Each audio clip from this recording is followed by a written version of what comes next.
High, আমি সুস্মিতা। আমার আরও একটি নতুন ভিডিওতে তোমাদেরকে স্বাগত জানাই। বলো তো আমি কোথায় গিয়েছিলাম? এবার চিনতে পেরেছো তো? বলো বলো। আমি গিয়েছিলাম আরামবাগে আজকে ফোনের গ্লাস চেঞ্জ করার জন্য।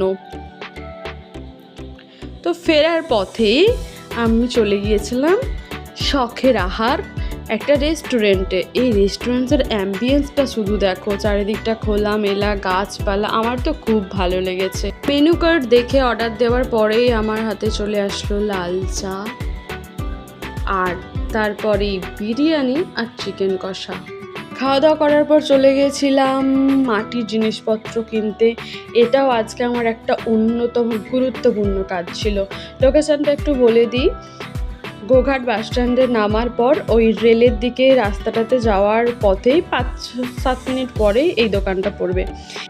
এই দেখো আমাকে কেমন লাগছে, যেহেতু মাটির জিনিসপত্র কিনতে গিয়েছিলাম তাই এরকম একটা বাজারের ব্যাগ নিয়ে চলে গেছিলাম। তারপর সুন্দর প্রাকৃতিক দৃশ্য অনুভব করতে করতে আমি বাড়ি ফিরছিলাম। আজকের ভিডিও এতটাই। টাটা বাই, দেখা হবে অন্য কোনো ভিডিও নিয়ে।